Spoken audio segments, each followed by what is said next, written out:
Steve, you came all the way from? San Francisco.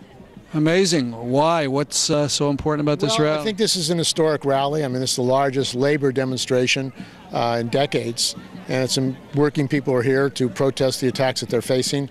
I don't think that the leadership of the unions have a solution, but at least they've organized to get workers to this rally, and I think it's important that working people rally in this country and start organizing.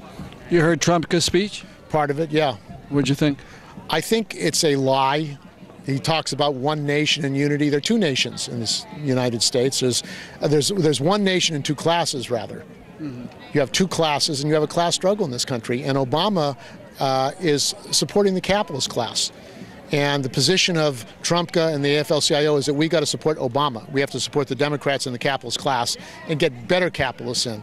Is that what he said up there, support Obama? We have to support the politicians. We have to vote in November, and we have to vote for these Democratic politicians, and they'll save us. And the unions in the last election cycle spent $500 million on the Democratic Party. What have they got to show for it?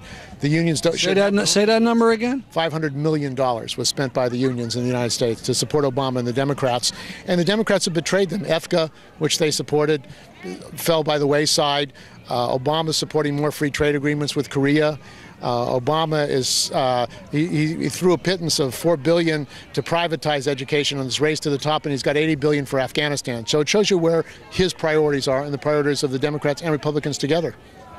Talk about the labor situation on the West Coast. Well, the unions are under attack there, and there's a budget crisis. The Democrats helped ship taxation from the corporations to the homeowners. As a result, you had Proposition 13. And when you say the Democrats, you mean in the state legislature? Yeah, the state legislature. And as a result of which you had Proposition 13, which requires a 2/3 vote to get any kind of taxes, new taxes passed. So there's a $20 billion deficit. There are furloughs of state workers. There's a massive attack on public workers, privatization.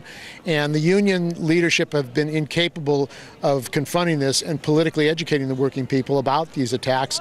They're hoping that Jerry Brown solves their problem like Obama would solve their problem. It's not to be. And we have a committee called United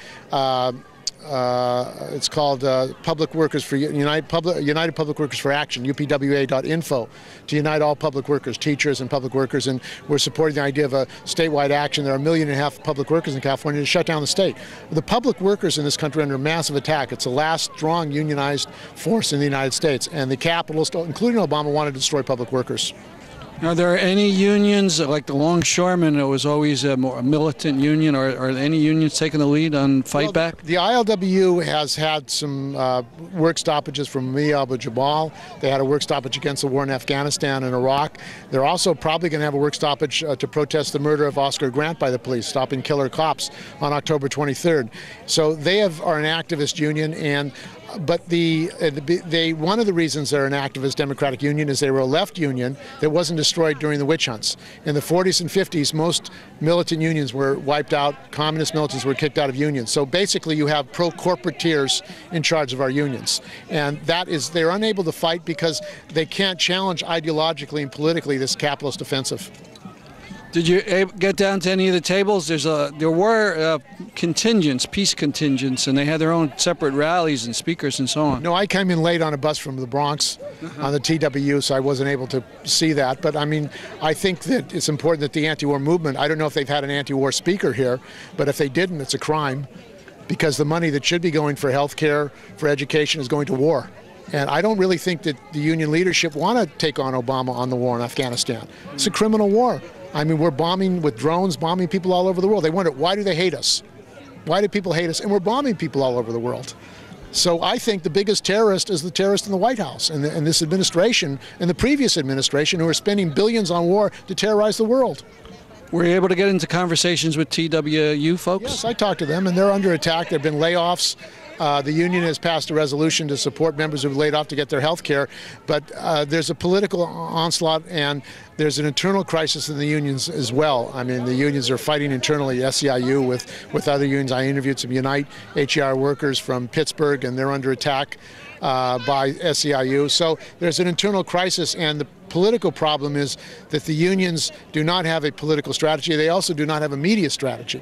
There needs to be a labor channel in the United States, 24-hour labor channel with programming. This should have been broadcast live with interviews of workers all over the country to make this a national event of working people.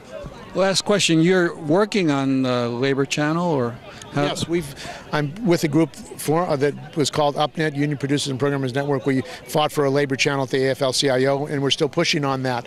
So for the unions to have their own channel and have regular programming on labor history, labor education on that channel from all the different unions. And that would be very important to break this ideological barrage that working people face, including privatization of education, charter schools, which Obama and Duncan are supporting. There's a massive ideological political attack on public workers and public education, public services, and that has to be answered politically. Thank you very much. Thank you.